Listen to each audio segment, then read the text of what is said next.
শতাধিক গুম হামলার হত্যার মামলায় জিয়াউল আহসানের বিরুদ্ধে অভিযোগ গঠনের শুনানি আজ।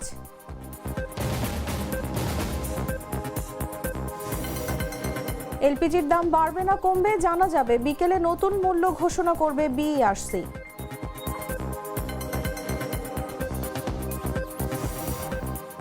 ঢাকায় কুয়াশা, তাপমাত্রা 13 ডিগ্রির নিচে, আবহাওয়া অফিস থেকে হালকা মাঝারি কুয়াশার সতর্কতা।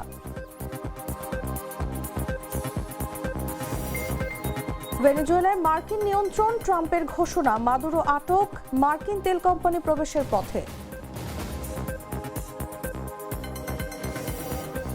এবং কাতালান ডার্বিতে শেষ মুহূর্তের 2 গোলে বার্সার জয়, লা লিগায় শীর্ষে আরও শক্ত অবস্থান।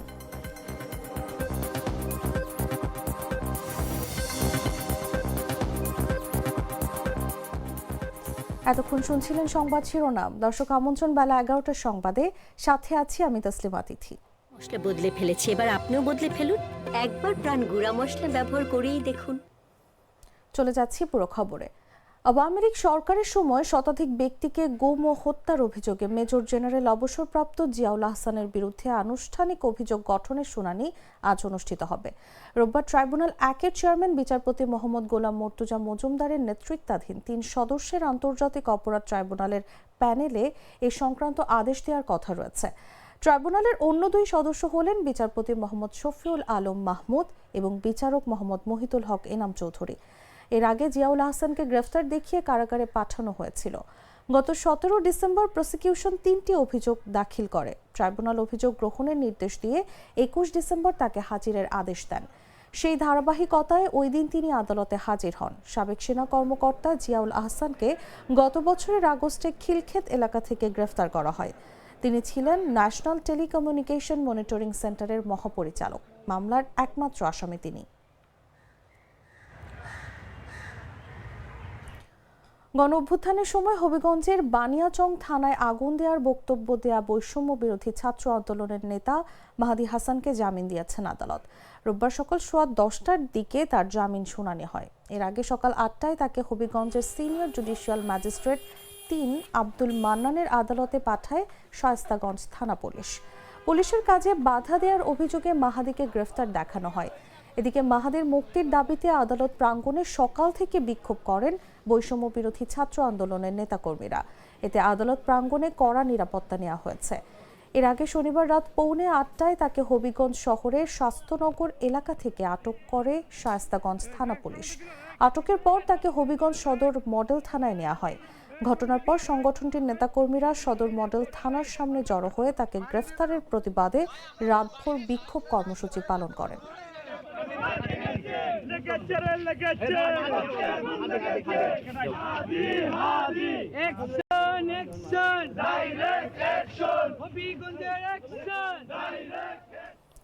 চলতি জানুয়ারি মাসে তরলীকৃত পেট্রোলিয়াম গ্যাসের দাম বাড়বে না কমবে তা জানা যাবে আজ।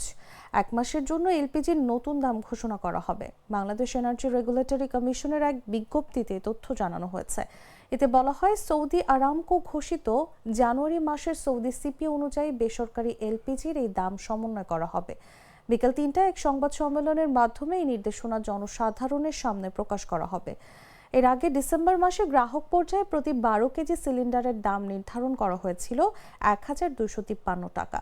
এছাড়া 12.5 কেজির এলপিজি সিলিন্ডার 1305 টাকা, 15 কেজির 1566 টাকা, 16 কেজির 1671 টাকা, 18 কেজির 1880 টাকা, 20 কেজির 2088 টাকা, 22 কেজির 2298 টাকা, 25 কেজির 2610 টাকা, 30 কেজির 3133 টাকা, 33 কেজির 3446 টাকা, 35 কেজির 3654 টাকা এবং 45 কেজির সিলিন্ডারের দাম 4699 টাকা নির্ধারণ করা হয়েছিল। তবে ডিসেম্বরের শেষ সপ্তাহে এলপিজির দাম এ যাবৎকালে সব রেকর্ড ছাড়িয়েছে। কোনো ঘোষণা ছাড়াই 1253 টাকার এলপিজি 1800 থেকে 2000 টাকায় বিক্রি হয়েছে। ব্যবসায়ীরা বলছেন, এলসি জটিলতার কারণে সরবরাহ কম থাকায় দাম এভাবে বেড়েছে। দুধার চকলেটে একাকার হয়ে ওঠা প্রাণ লেয়ার সম্পর্কের মিষ্টি ম্যাজিক। সকাল থেকেই কুয়াশায় ঢেকে আছে ঢাকা, মেলেনি সূর্যের দেখা। এদিকে আবহাওয়া অধিদপ্তর জানিয়েছে আজ ঢাকা ও পার্শ্ববর্তী এলাকার আকাশ অস্থায়ীভাবে মেঘলা থাকতে পারে। এই সময় হালকা থেকে মাঝারি কুয়াশা পড়তে পারে। রোববার সকাল 7টা থেকে পরবর্তী 6 ঘন্টার ঢাকা ও পার্শ্ববর্তী এলাকার আবহাওয়ার পূর্বাভাসে এই তথ্য জানানো হয়েছে। এতে জানানো হয় আজ সকাল 6টার সময় ঢাকার তাপমাত্রা রেকর্ড করা হয়েছে 12.5 ডিগ্রি সেলসিয়াস। একই সঙ্গে বাতাসে আর্দ্রতা ছিল 97%। এছাড়া উত্তর ও উত্তর পশ্চিম দিক থেকে ঘন্টায় 5 থেকে 12 কিলোমিটার বেগে বাতাস বয়ে যেতে পারে। এ সময় দিনের তাপমাত্রা বেড়ে যেতে পারে।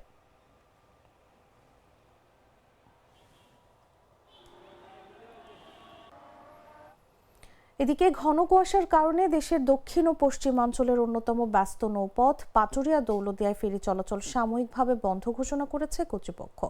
দুর্ঘটনার ঝুঁকি এড়াতে শনিবার রাত 11:30টা থেকে এই সিদ্ধান্ত নেওয়া হয়।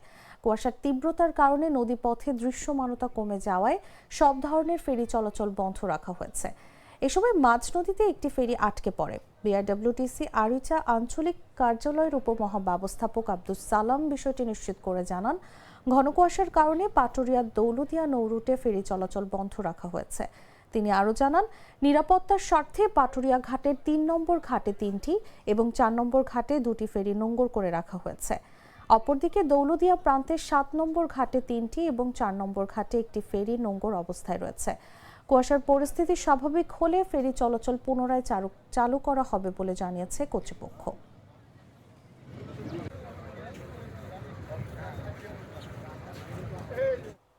জানাবো আন্তর্জাতিক সংবাদ।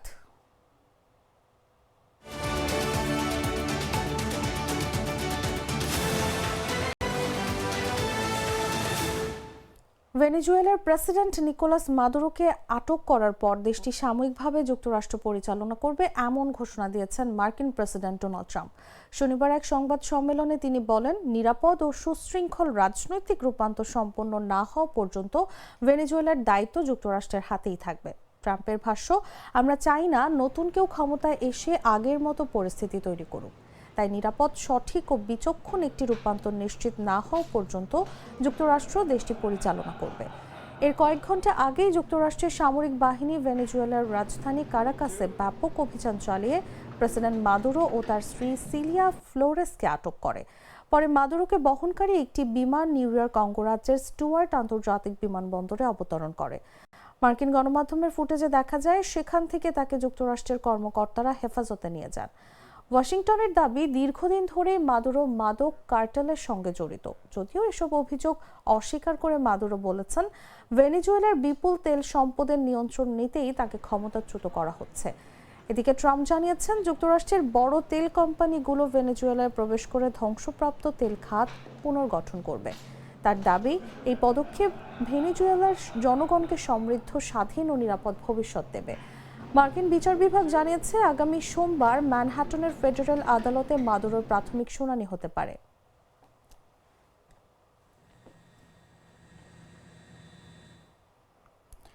যুক্তরাষ্ট্রের হাতে ভেনেজুয়েলার প্রেসিডেন্ট নিকোলাস মাদুরো বন্দী হওয়ার পর দেশটির অন্তর্বর্তী প্রেসিডেন্ট হচ্ছেন ভাইস প্রেসিডেন্ট ডেলসি রদ্রিগেজ। তাকে অন্তর্বর্তী রাষ্ট্রপ্রধান হিসেবে দায়িত্ব নিতে নির্দেশ দিয়েছেন ভেনেজুয়েলার সর্বোচ্চ আদালত।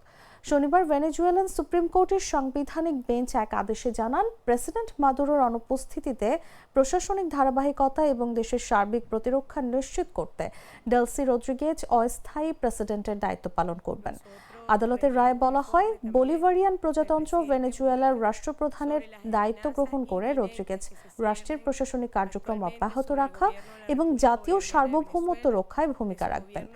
একই সঙ্গে আদালত জানান, প্রেসিডেন্টের জোরপূর্বক অনুপস্থিতির প্রেক্ষাপটে রাষ্ট্র পরিচালনা, সরকার পরিচালনার ধারাবাহিকতা এবং সার্বভৌমত্ব রক্ষায় কোনো আইনগত কাঠামো প্রযোজ্য হবে সে বিষয়ে বিস্তারিত আলোচনা করা হবে।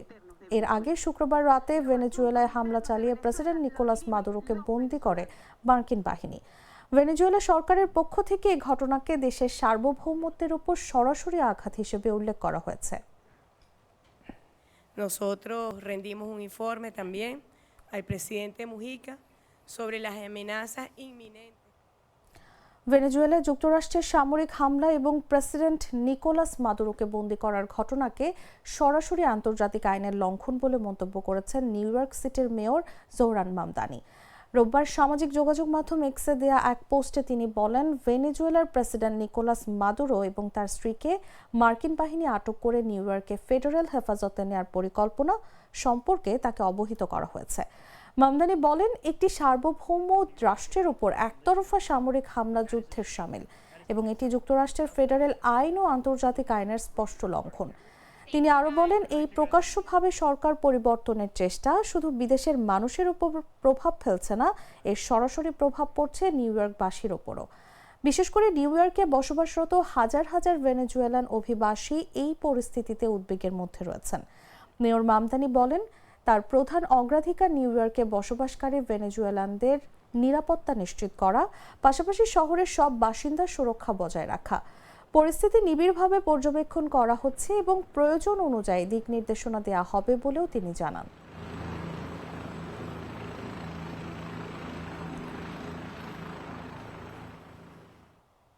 সংবাদ শেষ করব খেলার খবর জানিয়ে।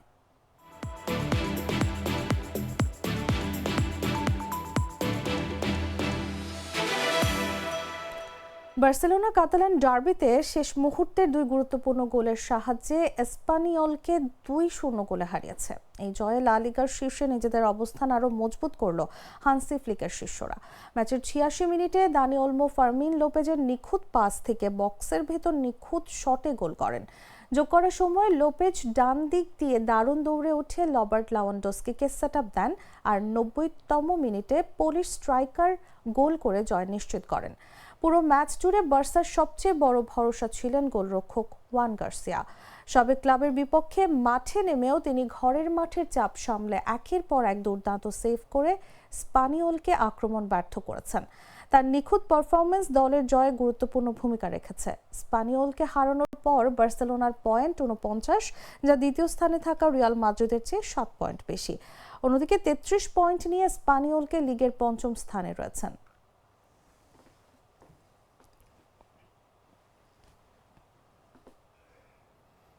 দর্শক, সংবাদ শেষ করার আগে শিরোনামগুলো জানিয়ে দিচ্ছি আরও একবার।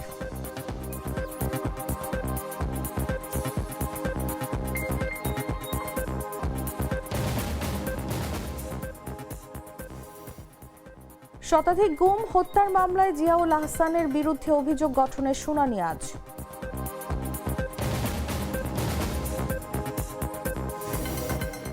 এলপিজির দাম বাড়বে না কমবে জানা যাবে, বিকেলে নতুন মূল্য ঘোষণা করবে বিইআরসি।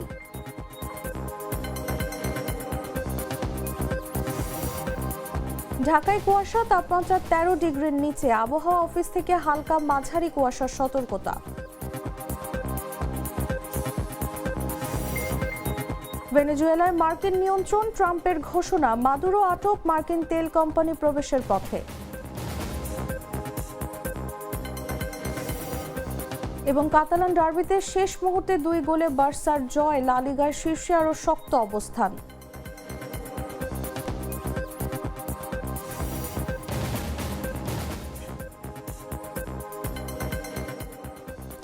দর্শক, এই ছিল এখনকার মতো। এরপর দেখবেন দুপুর 1টা নিউজ। প্রতি মুহূর্তের সর্বশেষ খবর জানতে ভিজিট করুন jagonews24.com। ফলো করুন আমাদের ভেরিফাইড ফেসবুক পেজ এবং সাবস্ক্রাইব করুন জাগো নিউজের ইউটিউব চ্যানেল। ধন্যবাদ সবাইকে।